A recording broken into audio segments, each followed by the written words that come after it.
Recoucou à vous, donc bienvenue sur la chaîne de l'univers de l'ange Cathy, toujours en ce samedi 23 août 2025. J'espère que vous allez bien depuis tout à l'heure.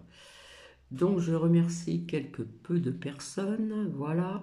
Et puis en fin de compte, j'ai fait, c'est devenu un short où j'ai ma main qui tremble. C'est pas parce que je tremble, hein, c'est que d'un côté je tenais mon smartphone et de l'autre côté j'avais à côté de moi.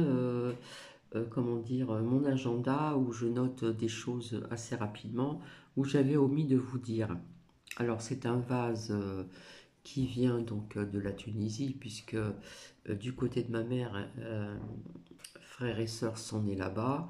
Hein, on appelait ça des pieds noirs, des colons, bref. Et puis ma tante qui est décédée il y a quelque temps en arrière, a plus de 100 ans. Du coup, j'ai pu garder ceci en souvenir qui vient de la Tunisie. Voilà. Donc veuillez m'en excuser. Et justement, à travers ceci, je vous disais que j'avais omis de vous dire dans mon partage de ce matin euh, euh, qu'on apprend qu'il y a une alerte, donc une partie de la Manche, hein, à cause de la sécheresse, etc. On parle de restrictions d'eau, alors peut-être qu'il y a des horaires pour ceci ou pour cela, et si les personnes ne respectent pas ceci, il me semble qu'ils ont parlé de 1 600 € d'amende. Il me semble, hein. Voilà.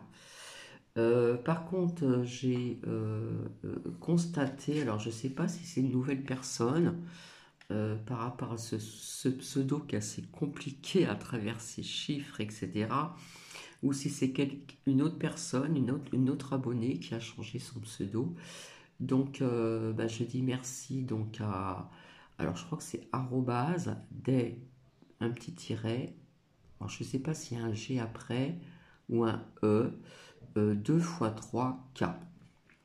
Donc, merci infiniment. Oui, parfois il faut se déconnecter de tout ceci, de ce qui se passe à travers le monde, et bien sûr, et que ne, comment dire, j'ai du mal à parler, et pas que la France. Donc, merci à vous. Donc, c'est vrai que c'est très dur à dire comme pseudo, hein. Je crois que c'est arrobase des-e. Alors, je crois que j'ai mis un G en dessous, je ne sais pas pourquoi. 2 fois 3 K. Voilà. Donc, c'est vrai que de temps en temps, c'est ce que j'ai fait pendant une période, se déconnecter de tout ce que l'on apprend à travers le monde. Et tout ce que je vous dis, malheureusement, c'est la réalité. Et c'est vrai que ça peut être toxique, mais c'est pourtant ce qui est vrai, hein. Voilà. Donc j'avais omis de vous dire ceci aussi, hein. Donc vous voyez que je vous disais que plus ça ira dans le temps, l'eau, alors je ne sais plus si j'avais dit l'eau allait devenir sacrée ou vraiment très importante, euh, via un rêve que je vous avais expliqué, donc il faut aller voir un petit peu en bas, euh, où ça parlait peut-être du futur, je ne sais pas, enfin bref, l'eau va être importante dans notre vie, d'accord? Puisque plus ça va, plus il y a des restrictions, et si on ne respecte pas ces restrictions, eh ben nous avons des amendes. Il y a très longtemps aussi, je vous parlais de contrôle, contrôle, contrôle, donc j'ai appris, donc, alors j'ai aussi omis de vous dire autre chose tout à l'heure, je vais commencer dans l'ordre. Euh,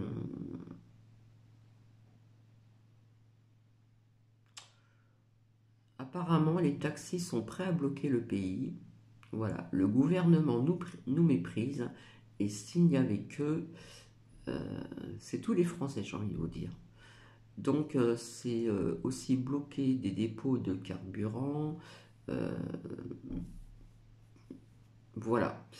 Euh, donc, je ne suis pas là pour donner des conseils, mais sincèrement, s'il y a des personnes qui peuvent retirer un peu d'espèces avant, de faire quelques petites courses avant, sans trop dévaliser, parce que quand une personne est allée faire des courses pour moi, euh, il n'y a pas très longtemps, pour du cappuccino, que ça soit dans une telle surface, grande surface, et une autre, tout était vide. D'accord, les gens se sont pressés, donc il a fallu que cet ami trouve ça dans un secteur où il habite un peu plus loin. Donc, s'il y a des personnes qui ont besoin peut-être de telle ou telle chose, c'est vrai que bon, dans les grandes surfaces, parfois on y va aussi pour acheter du papier toilette, du sopalin, que sais-je encore, hein. Voilà. S'il y a des personnes qui ont besoin de s'alimenter, bah, vaut mieux faire des petites coursettes avant. On ne sait jamais. Voilà, ça c'est mon point de vue personnel. Après, vous faites comme vous l'entendez. J'ai appris aussi que Chartres, je connais, j'y suis allé à la cathédrale de Chartres. Ça a été inondé à Chartres, hein, pas tout Chartres, mais une partie de Chartres. Donc quand je vous disais tout le temps inondation, inondation, inondation, d'accord. Donc il parle beaucoup de ce qui va se passer, donc de vouloir bloquer le pays, et puis des personnes qui pourraient éventuellement mettre le bazar, détruire, mettre le feu, ou je sais pas, casser des vitres, ou peut-être des magasins, j'en sais rien, que sais-je encore. Ça va être chaud quand même, et quand j'ai fait les lames, je voyais quand même un échec. D'accord. Voilà. Donc j'ai appris aussi, hein, depuis très longtemps que je vous parlais de contrôle, contrôle, contrôle, que ce soit partout, que ce soit sur les smartphones, les téléphones, les ceci, les cela, tout est contrôlé. Eh bien,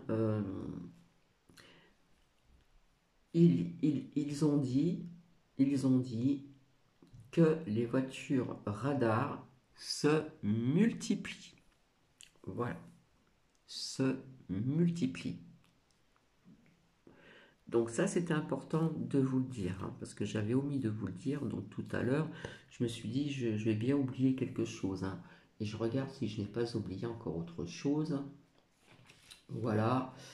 Euh, donc maintenant, j'ai trouvé ce que je voulais vous faire écouter. Je crois que ça dure 11 minutes. Alors avec mon petit blabla, ça va durer un peu plus. Du coup, j'ai craqué. Je me suis fait un autre cappuccino, donc à la vôtre, hein. Alors j'ai eu le temps de faire mes pieds. Je me suis trompé sur un mot, hein. C'est un podologue, je crois. Euh, donc c'est fini. J'ai eu le temps de faire ci, de faire ça, etc. Donc voici la révélation de l'affaire à scandale de l'incendie dans la région de l'Aude. Qui a mis le feu? Point d'interrogation, point d'interrogation, point d'interrogation. On sait tous qui sont les responsables. J'avais vu dans mes larmes, il faut revoir un petit peu en arrière, euh, comment dire,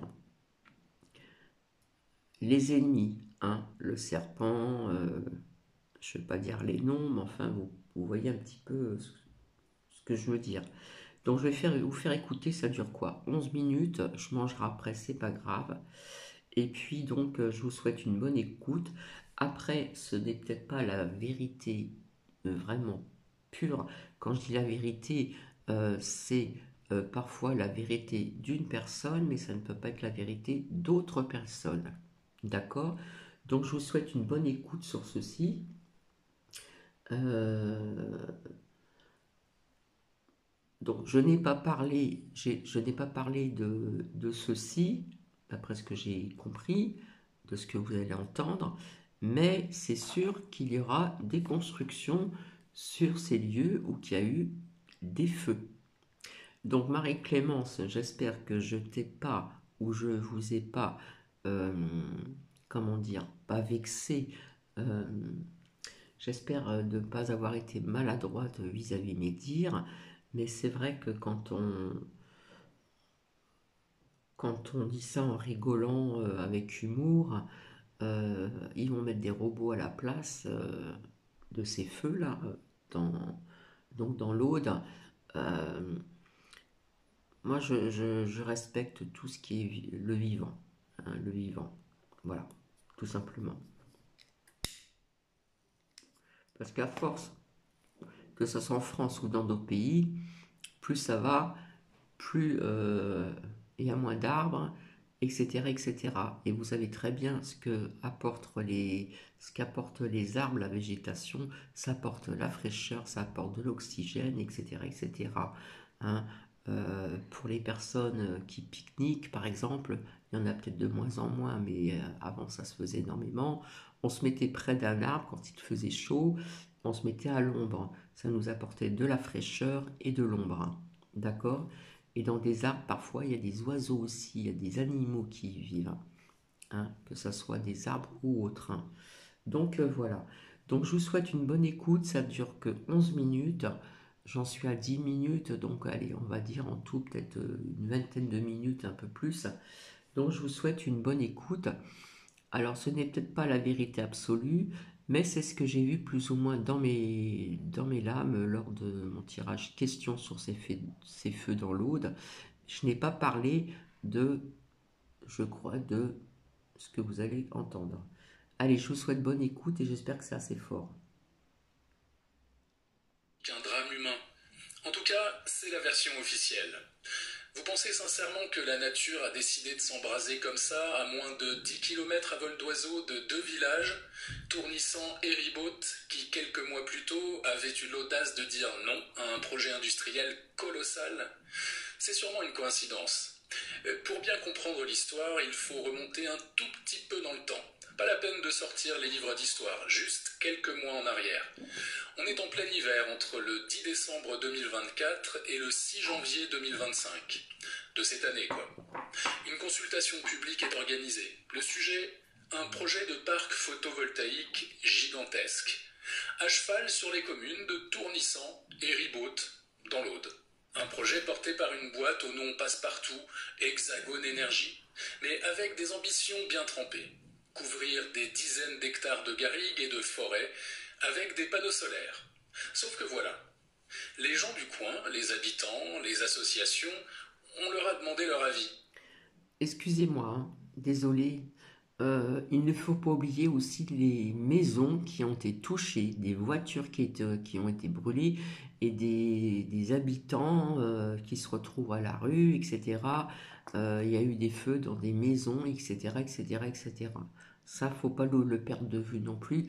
Et il y a eu malheureusement, il me semble, un décès d'une femme âgée qui ne voulait pas partir de chez elle parce que vous savez que les personnes âgées préfèrent encore rester chez eux que de partir. Hein. Ça dépend de la mentalité et souvent c'est ce qui se passe quand on est très âgé. D'accord? Donc il n'y a pas que la végétation et les animaux, mais il y a aussi l'humain. D'accord? Tout ce qui est vivant, le vivant. Et là, c'est le drame pour les promoteurs. Sur 176 contributions, le résultat est sans appel. C'est une humiliation, une démolition en règle. 171 avis contre, une seule petite contribution pour, et 4 qui ne savaient pas quoi penser. On parle de 97,16% d'opposition. C'est plus un refus, c'est un plébiscite à l'envers. Une claque monumentale pour les types en costume qui pensaient que leur projet allait passer comme une lettre à la poste. Imaginez la scène dans les bureaux parisiens. Des technocrates, des investisseurs avec leurs jolis PowerPoint, leurs belles promesses de croissance verte qui se prennent un nom majuscule, un nom du peuple, de ces petits provinciaux qui osent encore défendre leurs paysages et leurs bestioles. La rage, la frustration, le dossier qui devait être une formalité devient un bourbier. Alors que fait-on quand le fameux dialogue démocratique, ce mot qu'ils adorent utiliser, ne donne pas le résultat qu'on veut? On abandonne le projet? On cherche un autre site? Ça, c'est dans le monde des bisounours. Dans le monde réel, quand la porte est fermée, certains cherchent un pied de biche, ou en l'occurrence, une boîte d'allumettes. Les arguments des opposants n'étaient pas des caprices de babacool, c'était du lourd, du bétonné. Le principal argument, c'était l'absence de ce qu'on appelle la raison impérative d'intérêt public majeur. En bon français, ça veut dire que pour avoir le droit de détruire des espèces protégées et leurs habitats, et il y en avait 38 sur le site, il faut prouver que ton projet est absolument indispensable pour la nation. Ah, l'intérêt public majeur, ce concept merveilleux à géométrie variable qui justifie de construire une autoroute dans un parc national ou un aéroport dans un champ de patates. Sauf que là, même en se tordant le cerveau, la justification ne tenait pas la route une seule seconde. Un contributeur l'a expliqué noir sur blanc. Chiffre de RTE, le réseau de transport d'électricité à l'appui. Depuis 2005, la consommation électrique en France, elle baisse. Oui, vous avez bien entendu, elle baisse. Et la production, elle explose. On est tellement en surplus qu'il y a de plus en plus de jours où on vend notre électricité à l'étranger à prix négatif. On paye pour s'en débarrasser. Et le type ajoute, avec une logique implacable, que cette situation va encore empirer avec la mise en service de l'EPR de Flamanville. Donc son projet de centrale solaire, il ne répondait à aucun besoin. Zéro. C'était comme vouloir vendre des frigos à des Inuits. Une absurdité économique et écologique. La raison impérative d'intérêt public majeur était une vaste blague. Mais si l'argument de la nécessité absolue ne tient pas, comment faire passer le projet en force ? Comment justifier de raser des hectares de nature, peut-être en créant artificiellement une situation d'urgence, en créant un désastre qui rendrait soudainement le terrain disponible et valorisable. Personnellement, je ne peux pas y croire. Les élites sont trop humaines pour penser à une chose pareille. Un autre argument massu venait achever les promoteurs. Il concernait le département de l'Aude lui-même. Des opposants ont sorti les chiffres officiels. Le département de l'Aude, c'est déjà le 3e plus gros contributeur d'Occitanie pour les énergies renouvelables. Le premier pour l'éolien, l'Aude c'est le bon élève, le faillot de la classe énergétique régionale. Le département fait déjà plus que sa part du boulot. Alors pourquoi cet acharnement ? Pourquoi venir imposer un projet destructeur de plus dans un territoire qui est déjà exemplaire ? C'était la question que tout le monde se posait. Pourquoi vouloir absolument cet endroit ? Qu'est-ce que ces terres avaient de si spécial, à part une biodiversité riche que les promoteurs voulaient bétonner ? La réponse est peut-être là. La richesse, ce n'était pas les futurs kilowatts, c'était la terre elle-même. Une terre couverte de garrigues et de forêts avec des espèces protégées. C'est un cauchemar administratif. Des permis à obtenir, des dérogations, des études d'impact qui n'en finissent plus. Et au final, un risque de refus comme ça a été le cas. Mais une terre brûlée. Ah, une terre brûlée, c'est autre chose. Une terre brûlée, c'est une page blanche. Et voilà que, comme par un coup de baguette magique, le scénario catastrophe se produit. Août 2025. Un incendie d'une violence inouïe se déclare. Il ne s'agit pas d'un petit feu de garrigue. Non, on parle du plus gros incendie que la France ait connu depuis des décennies. Un monstre qui dévore tout sur son passage, attisé par un vent violent. Le point de départ, Saint-Laurent de la Cabrérice, juste à côté. Les flammes ravagent des milliers d'hectares. Les paysages sont dévastés, transformés en désert de cendres. Un spectacle apocalyptique. Les médias parlent de tragédie, de fatalité, de sécheresse, de réchauffement climatique. Tous les éléments de langage habituels sont sortis. C'est la faute à pas de chance, vraiment. La fatalité a quand même un sens de l'orientation assez remarquable. Elle a choisi de frapper pile poil sur la zone qui posait problème. Les espaces naturels qui bloquaient le projet sont partis en fumée. Les 38 espèces protégées, soit elles ont cramé, soit elles ont fui. Le problème de la biodiversité, réglé. L'obstacle majeur à l'obtention des permis, vaporisé. C'est une coïncidence d'une efficacité redoutable. La nature, dans sa grande sagesse, aurait donc fait le sale boulot des aménageurs. Elle aurait simplifié le dossier, purgé le terrain de toutes ses contraintes réglementaires. C'est beau, on dirait un conte de fées pour promoteur immobilier. Alors, la question qui fâche, la question que personne n'ose poser à voix haute, mais que tout le monde murmure, à qui profite le crime ? Qui a le plus à gagner de cette terre brûlée, de ce paysage lunaire ? Certainement pas les habitants qui ont perdu leur maison ou les vignerons qui voient leur vigne anéantie. Non, le grand gagnant, ce sont ceux qui, 7 mois plus tôt, se sont fait claquer la porte au nez. Ceux dont le projet à plusieurs millions d'euros était au point mort à cause de quelques lézards et d'une poignée d'irréductibles Gaulois. Pour eux, cet incendie, ce n'est pas une catastrophe, c'est une opportunité. C'est le déblocage inespéré d'une situation qui était dans l'impasse. Et c'est là que le deuxième acte de la pièce de théâtre commence. La phase de la compassion, de la reconstruction. Devant un tel drame, l'État se doit d'intervenir. Et qui voit-on débarquer, les bottes crottées de suie, le regard grave et la main sur le cœur? Notre cher Premier ministre, l'incarnation du bon sens paysan et de la modération centriste, François Bayrou. Il vient sur place, il serre des mains, il promet des aides, il parle de la solidarité nationale, le grand spectacle de la politique qui vole au secours des sinistrés. Il rencontre les maires des communes dévastées, des hommes et des femmes sous le choc qui voient leur territoire anéanti. Maintenant, fermez les yeux et imaginez la discussion une fois que les caméras sont parties. Le ton change, il devient plus pragmatique. Mes chers amis, mes chers élus, c'est une tragédie absolue. L'État sera à vos côtés.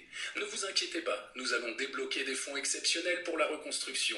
Mais il faut aussi penser à l'avenir, à la relance économique. Et justement, pourrait-il continuer, pour redynamiser votre territoire, pour montrer que nous sommes tournés vers l'avenir, vers la transition écologique, j'ai une idée. Vous vous souvenez de ce projet de parc photovoltaïque? Je sais qu'il y avait eu des réticences, mais aujourd'hui la situation a changé. Les terres, hélas, sont nues. Ce projet pourrait être un formidable symbole de renaissance, une façon de produire de l'énergie propre sur les cendres du passé. L'État pourrait accompagner ce projet, le faciliter. Pensez-y. Ce serait un signal fort, une aide contre un geste pour l'avenir. Vous voyez le tableau? Ce n'est plus de la compassion, c'est du chantage, du troc. On vous aide à reconstruire vos maisons et, en échange, vous nous donnez les terres pour notre projet industriel. L'incendie n'est plus une catastrophe, c'est un argument de négociation, un levier pour faire plier les dernières résistances. C'est cynique, c'est abject. Mais c'est une logique implacable. Le projet qui était impossible à justifier sur un plan écologique devient soudain une chance pour un territoire sinistré. La destruction de la nature devient la condition de la reconstruction économique. C'est un retournement de situation magistral. Le problème est devenu la solution. Alors résumons. Un projet industriel massivement rejeté par la population locale avec des arguments juridiques et écologiques en béton. 7 mois plus tard, un incendie providentiel qui nettoie le terrain de toutes ses contraintes. Et dans la foulée, une visite au plus haut niveau de l'État pour proposer de l'aide. Comme l'État est gentil sur ce coup-là. Le puzzle, quand on le regarde sans les œillères de la bien-pensance, s'assemble avec une perfection terrifiante. On ne vous dit pas que l'incendie est criminel et a été commandité. Non, bien sûr que non. On vous dit juste que s'il l'était, il serait d'une intelligence diabolique et d'une rentabilité à faire pâlir d'envie n'importe quel fonds d'investissement. On a juste transformé un passif écologique en un actif industriel. Alors qu'en pensez-vous? Est-ce que c'est juste la théorie d'un esprit tordu qui voit des complots partout? Ou est-ce que cette suite d'événements est un peu trop parfaite pour être honnête? Simple et tragique hasard, ou le coup de pouce du destin le plus cynique et le plus rentable de l'année? Laissez votre opinion en commentaire, ça m'intéresse. Donc voilà, si vous voulez mettre des commentaires, toujours bien dans la bienveillance, bien sûr, eh bien je vous y invite, bien sûr, bien sûr. Donc voilà, j'espère que vous avez compris, que vous avez bien entendu. Je pense que le son était au taquet. Voilà, et sur ce, je vais vous laisser. J'ai découvert autre chose aussi que j'aurais bien voulu vous faire écouter, mais nous verrons ceci plus tard, peut-être demain. Voilà, je vous en dis pas plus. Sur ce, je vous souhaite une agréable journée. Et puis, prenez bien soin de vous, prenez bien soin de vos proches. Et puis, n'oubliez pas tout ce que je vous ai dit, tout ce que j'ai vu également. Et puis, je vous dis à très bientôt. Allez, bisous à tout le monde, bisous, bisous. À bientôt.